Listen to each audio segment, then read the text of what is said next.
আরহাম মায়ের কথায় শান্ত হলো, তবে রক্ত টকবক করতে লাগলো তার। যার জন্য করলে চুরি সেই বলে চোর, এমন একটা কথা আছে না? যার জন্য ভর দুপুরে মেয়েকে নিয়ে সব ব্যস্ততা করে রেখে আসলো, আর সেই মেয়ে এখনো তারই দেওয়া শাড়ি পরে অন্য ছেলের সামনে প্রদর্শন করছে। সবাই আরহামের থেকে চোখ সরিয়ে নিল। আরহাম মায়ের কথা শেষ হতেই আয়রাকে নিয়ে এগিয়ে গেল। হাজেরা, আমিনা বেগম, হারুন মির্জা, আরাফ, পরি সবার কলিজা মুখে চলে আসলো। এই আরহাম এখন কি করবে ভেবে নুবা শুধু মাথা নিচু করে দাঁতে দাঁত চেপে নিজেকে থাপ্পড় খাওয়ার জন্য প্রস্তুত করলো। তবে আরহাম এগিয়ে এসে কান্নারত আয়রাকে নুবার কোলে ধরিয়ে দিল। নুবা পিলে চমকে উঠল।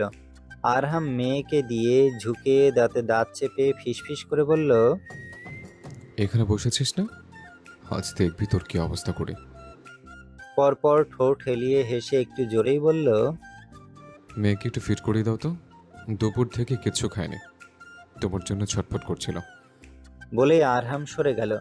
সবাই হতভম্ব হয়ে গেল। নুবা খাওয়াবে মানে? সবার মুখ অবাক ভাব। অতঃপর আরহাম যে সাব্বিরের পাশের সোফায় বসে দাঁতে দাঁত চেপে হেসে বলল, মেয়ে দেখতে এসছো, তবে হাত পা নিয়ে ফিরে যেতে পারবে তো? আরহামের কথায় সবাই হকচকিয়ে গেল। হাজেরা দাঁতে দাঁত চেপে আরহামের দিকে তাকালো। হারুন মির্জা ক্ষিপ্ত হয়ে ছেলের পানে তাকালো। সাব্বির থতমত খেয়ে বলল, মানে? আরহাম শব্দ করে অদ্ভুতভাবে হেসে বলল, না মানে, মেয়ে এত সুন্দর, মন প্রাণ হাত পা এখানে রেখে চলে যেতে ইচ্ছে করবে। এমনও হতে পারে এক হাত কলিজাটা এখানে রেখেই গেলে, তাই না? এত নাদুস নদুস মেয়ে আর এই বাড়ি ছাড়া কোথায় পাবে? লাস্ট লাইনটুকু দাঁতে দাঁত চেপে নুবার দিকে তাকিয়ে বলল। সাব্বির ভাবলো মশকরা করেছে, তাই একটু লজ্জা পেল। হারুন মির্জা পরিস্থিতি সামলাতে আয়রাকে নিজের কোলে নিয়ে আমিনা বেগমের কাছে দিতে দিতে বলল, ও আমার বড় ছেলে আরহাম, অ্যাকচুয়ালি অনেক মস্করা করে। নুবা ওর ছোট বোন তো, তাই আর কি একটু একটু। বলেই জোরপূর্বক হাসলেন হারুন মির্জা। ছেলের মা ভুরুকুসকে বলল, কিন্তু ভাই, এই বাচ্চা আর ওকে ফিড। হারুন মির্জা সাব্বিরের মাকে থামিয়ে দিয়ে বলল, আরে আপনারা ভুল বুঝছেন, নুবা ফ্রি থাকে সব সময়, ওর খেয়াল রাখে তো, তাই ফিডার দিয়ে ফিট করানোর কথা বলছে। খুবই হয় বুঝুন তো, বাচ্চার প্রতি আলাদা টান। আর বাচ্চার মা কোথায়? ওর আম্মু মারা গেছে, তাই তো ছেলেকে আবার বিয়ে দিচ্ছি। আচ্ছা, এইসব কথা রাখুন তো। হারুন মির্জা বিপাকে পড়ল। কখনো এইসব পরিস্থিতিতে পড়েনি সে, তাহলে কি করে সামাল দিবে? নিজেকে বোকা মনে হলো তার। আরহাম নুবার দিকে তাকিয়ে সোজা হয়ে বসে বলল, সে কি ড্যাড, আপনি কি ওনাদের বলেননি নৌবাজি আয়রার? হারুন মির্জা ছেলেকে ধমকে উঠে বললেন, জাস্ট শাট আপ আরহাম, বাইরে থেকে এসেছো, যাও ফ্রেশ হয়ে আসো। আরহাম ঠোঁট হেলিয়ে হেসে নুবার দিকে তাকিয়ে দাঁতে দাঁত চেপে বলল, আমার তো এখানে থাকা খুবই প্রয়োজন ড্যাড।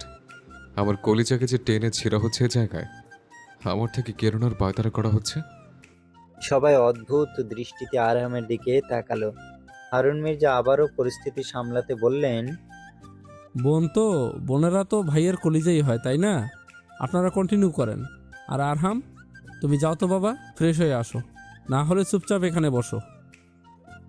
আরহাম ভদ্র বাচ্চার মতো সোজা হয়ে বসে বলল। আচ্ছা, বসলাম। পরপর কথাবার্তা কন্টিনিউ হলো। কয়েকটা প্রশ্ন করার পর সাব্বিরের বাবা জিজ্ঞেস করলেন, কিসে পড়ো মা? আরহাম কথায় আড়ি কেটে বলল, আপনারা মেয়ে দেখতে এসছেন, তবে জেনে আসেননি মেয়ে কিসে পড়ে? সাব্বিরের বাবা এমন প্রশ্নে অপ্রস্তুত হয়ে গেলেন। হারুন মির্জা ছেলের দিকে রাগী দৃষ্টিতে তাকিয়ে শুধালেন। আরহাম, আরহাম দাঁত দিয়ে জিভ কেটে কানে ধরার অ্যাক্টিং করলো। হারুন মির্জা চোখের পলক ফেলে আবার কথাবার্তা চলমান করলেন। পরপর সাব্বিরের দাদি জিজ্ঞেস করলেন, রান্না জানো নাকি মি? নুবা কিছু বলার আগে আরহাম বলে উঠল। রান্নার রটাও জানে না। নুবা আর চোখে আরহামের দিকে তাকিয়ে রইল। হাজেরার সাথে সাথে কথায় ফড়ং কেটে বললেন, আমার মেয়ে সব রান্না জানে। আরহাম হতভম্ব হয়ে বলল, তাই নাকি? কিন্তু আজ পর্যন্ত রান্নাঘরে যেতে দেখলাম না ওকে। ওহো, যায়, তবে রান্না করার জন্য না, তাই না নেবু? বলেই নুবার দিকে তাকালো। সবাই বিরক্ত হলো। নুবার ভয় প্লাস লজ্জায় গাল লাল হয়ে গেল। এই লোকটা যে কি বলতে চাইছে তা সে বুঝতে পারছে। হারুন মির্জা কপাল চাপড়ালেন। কি করবেন সে আল্লাহই জানে। হাজেরার দাঁতে দাঁত চেপে আরহামের দিকে তাকিয়ে বলল, বাবা, তুমি যদি চুপ থাকো তবে আমি খুশিই হব। আরহাম মাথা ঝুঁকিয়ে বলল। আচ্ছা ঠিক আছে। পরপর নুবার দিকে তাকিয়ে দাদি জিজ্ঞেস করলো, নাচ গান কিছু পারো নাকি? আরহাম একটু হেসে নুবার দিকে তাকিয়ে বলল, হ্যাঁ দাদি, ও নাচার থেকে নাচাতে ভালো পারে।